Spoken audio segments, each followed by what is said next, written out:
নমস্কাৰ জীৱন ৰেখা চেনেললৈ স্বাগতম জনাইছোঁ বন্ধু বান্ধৱীসকল পবিত্ৰ ভাদ মাহ নিচেই কাষত এই ভাদ মাহত এনে নিয়ম পালন কৰিলে জীৱনলৈ বহুত উন্নতি আহে আৰু এনে ভুল কেতিয়াও নকৰিব ভগৱান শ্ৰীকৃষ্ণৰ জন্ম মাহ পবিত্ৰ মাহ বিশেষকৈ ভাদ মাহত আমাৰ অসমৰ কাৰণে অতি প্ৰিয় মাহ পবিত্ৰ মাহ মহাপুৰুষৰ মাহ গোটেই মাহতেই অসমৰ গাঁৱে নগৰে সকলো নামঘৰতে নাম প্ৰসংগ কৰা হয় এই ভাদ মাহত প্ৰত্যেক নামঘৰতে পুৱাৰ পৰা ৰাতিলৈকে চামে চামে নাম গুণ গাই ধূপ ধূনা চাকিৰ পোহৰে গোটেই পৰিৱেশটো দেখিলেই ভক্তিৰে মূৰ দোঁ খাই যায় এনেও নামঘৰ দেখিলেই ভক্তি আহেই প্ৰায়বোৰ তিথিয়ে এই ভাদ মাহতে পৰিছে ভাদ মাহতেই হয় ভগৱান গণেশ চতুৰ্থী এই মাহতে আকৌ ভগৱান শ্ৰীকৃষ্ণৰ জন্মাষ্টমীও এই ভাদ মাহতেই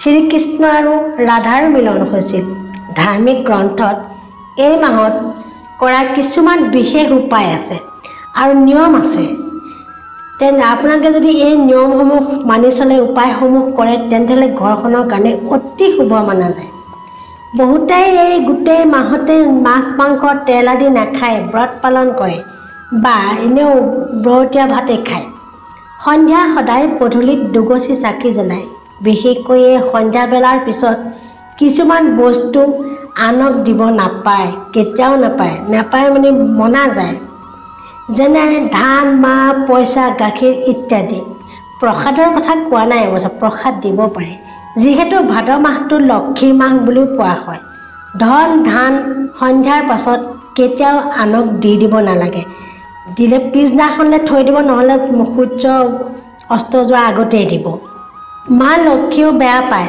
অসন্তুষ্ট হৈ গুচি যায় ৰাতি ডাঙৰ ধাতুৰ পাত্ৰ কেতিয়াও খালী কৰি ৰাখিব নালাগে যেনে ডাঙৰ বাল্টিবোৰ যেনে পাত্ৰ মুঠতে খালী কৰি ৰাখিব নালাগে কিবা এটা থৈ দিব লাগে বাথৰুমত থকা বাল্টিকেইটাও খালী কৰি থ'ব নাপায় এইটোতো সদায়ে নাপায় বুলি নাপায় অৱশ্যে খালী কৰি অকল ভাদ মাহ বুলি নহয় এনেও খালী বাল্টিটো তেনেকৈ থৈ দিলে বেয়া কিবা এটা থৈ দিব লাগে যদি পানীৰ দিগদাৰ বেলেগ কথা যদি খালী হৈ থাকেই তেন্তে সদায় উবুৰিয়াই থ'ব আকৌ ভিক্ষাৰী আহিলেও খালী হাতে নাপায় সন্ধ্যাৰ পাছৰ কথা কোৱা নাই মই সন্ধ্যাৰ পাছত নিদিব সন্ধ্যাৰ আগতেই দিব অৱশ্যে সন্ধ্যাৰ পাছত নাহে বাৰু গাই গৰুক খাবলৈ দিব লাগে গাই গৰুক খাবলৈ দিলে পুণ্য পোৱা যায় পুণ্য প্ৰাপ্তি হয় এই মাহত কোনো শুভ কৰ্ম কৰিলেও শুভ ফল পায় কিন্তু এই মাহত কোনো বেয়া কৰ্ম নকৰিব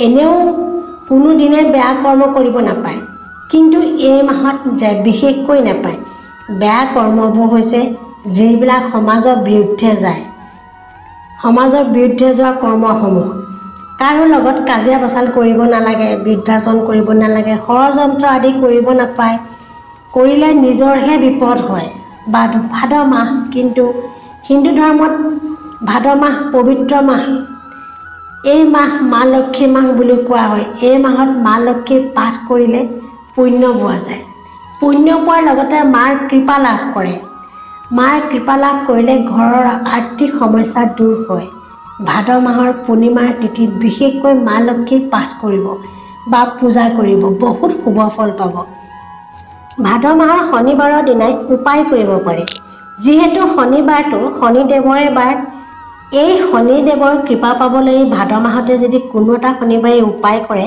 আপোনালোকৰ কাৰণে খুব ভাল এনেইতো সকলো শনিবাৰেই কৰিব পাৰে যিকোনো মাহৰ কিন্তু এই ভাদ মাহৰ শনিবাৰে কৰিলে বেছি ফল পায় বুলি কোৱা যায় মানে মনা আছে কি কৰিব ভাদ মাহৰ কোনো এটা শনিবাৰত এমুঠি ক'লা তিল বলদ গৰুক খুৱাব লাগে লগতে অলপমান গুড় সানি দিব গুড়ৰ লগত তিল সানি খুৱাই দিব লাগে বলদ গৰু খুৱাব পাৰিলে শনিৰ সুদৃষ্টি পোৱা যায় শনিৰ কৃপা লাভ কৰে বলদ গৰুটো যদি ক'লা হয় আৰু লগতে যদি অলপ লেঙেৰা হয় তেতিয়াতো আৰু ভাল তেনে বলদ গৰু অৱশ্যে পাবলৈ টান ভাগ্য থাকিলে অৱশ্যে পাই যাব নাপালেও উপায় নাই যিকোনো গৰুকেই বলদ গৰুকে ক'লা তিলৰ লগত গুড় সানি বা তিলৰ লাড়ু ধৰি লওক গুড়েৰে বনোৱা তিলৰ লাড়ু খুৱাই দিব পাৰে খোৱাটো সৌভাগ্যৰ কথা। গুড় আৰু তিলৰ লাড়ু খোৱালে আপোনাৰ শনিৰ দোষ খণ্ডন হয়। এনেও মাজে মাজে শনিবাৰে খুৱাই থাকিবচোন, আপোনাৰ কাৰণে খুব ভাল। শনিৰ দোষ থাকিলে শনিৰ দোষ কাট খাই যায়। শনিৰ কৃপা দৃষ্টি শুভ হয়। আপোনাৰ শনি কৃপা দৃষ্টি যদি আপোনাৰ শুভ হয়, তেনেহ'লে আপুনি ৰজায়ে হ'ল বুলি ধৰি লওক। পিছে ভাগ্যৱান ব্যক্তিয়ে এই সুবিধা পায়, লেঙেৰা ক'লা গৰুক যদি খুৱাব পাৰে। আকৌ এই ভাদ মাহতেই যদি কাউৰীক খাবলৈ দিব তেতিয়া খুব ভাল। কাউৰীক যদি খাবলৈ দিয়ে, আপোনাৰ জীৱনৰ দুখ অন্ত হৈ যাব। মানুহৰ জীৱনত বহুত সমস্যা থাকে। এই সমস্যাসমূহ অন্ত কৰিবলৈ কাউৰীক খাবলৈ দিব লাগে। ভাদ মাহ বুলিয়ে নহয়, যিকোনো মাহতেই কৰিব পাৰে, কিন্তু ভাদ মাহত কৰকচোন, খুব ভাল। পশু পক্ষীকটো এনেও খাবলৈ দিব লাগে। পশু পক্ষীক খাবলৈ দিলে জীৱনত দুখ কষ্টবোৰ অন্ত হয়, কাট খাই যায়। এনেও সকলোৱে মাজে মাজে খুৱাই থাকিব লাগে। আৰু কোনো দুখীয়াক, বিশেষকৈ শাৰীৰিকভাৱে অক্ষম ব্যক্তিক দান দিব লাগে। কোনো দুখীয়াক দান দিলে ভগৱান শনিদেৱ বহুত সন্তুষ্ট হয় আৰু আশীৰ্বাদ দিয়ে। দুখ কষ্টবোৰো অন্ত হয়। আৰু হৈছে, যদি আপুনি কোনো ক'লা কুকুৰক দেখে আৰু যদি খাবলৈ দিয়ে, তেন্তে জানিব আপোনাৰ জীৱনলৈ সুসংবাদ আহিবই। আপুনি ক'লা কুকুৰক খাবলৈ দিবচোন। এনেও ক'লা কুকুৰ পালে খুৱাবলৈ, ক'লা কুকুৰ বুলিয়ে নহয়, ৰাস্তাই ঘূৰি ফুৰা যিকোনো কুকুৰ, গৃহস্থ নোহোৱা কুকুৰ, যিবোৰ কুকুৰ ঘৰত পোহে সেইবোৰক খুৱাই খাবলৈতো এনেও পায়েই। যিবোৰ ৰাস্তাই পদূলিয়ে ঘূৰি ফুৰে, খাবলৈ নাপায়, সেনে কুকুৰক আপুনি খাবলৈ দিবচোন।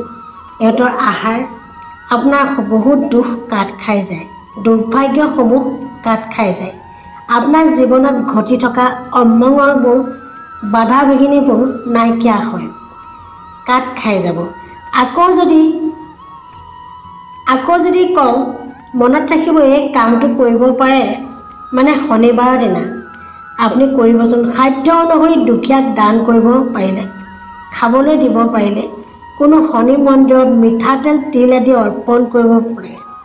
শনি মন্দিৰ বুলি নহয়, নামঘৰতো মিঠাতেল অৰ্পণ কৰিলে আপোনাৰ শনিৰ কাৰণে খুব ভাল। আপোনাৰ জীৱনত দুৰ্ভাগ্যবোৰ কাট খাই যাব, সৌভাগ্যলৈ পৰিণত হ'ব আপোনাৰ দুৰ্ভাগ্যসমূহ। কোনো নামঘৰত মিঠাতেল দান দিব, আপুনি গমেই নাপাব আপোনাৰ জীৱনলৈ কেনে পৰিৱৰ্তন আহিব। এইটো জানিব যে দান কৰিলে কেতিয়াও কমি নাযায়। আপুনি যিমানে দান দিয়ে, সিমানে আপুনি পুণ্য পাব। আপুনি আজি এগুণ দান দিব, আপোনাৰ জীৱনলৈ 100 গুণ আহিব। গতিকে দান দিলে কেতিয়াও আপোনাৰ কমি নাযায়, আপোনাৰ বাঢ়িবহে। বন্ধু বান্ধৱীসকল, ভিডিঅ'টো ভাল পালে লাইক, শ্বেয়াৰ, কমেণ্ট কৰিব। যদি কৰা নাই, ছাবস্ক্ৰাইবো কৰিব। নমস্কাৰ।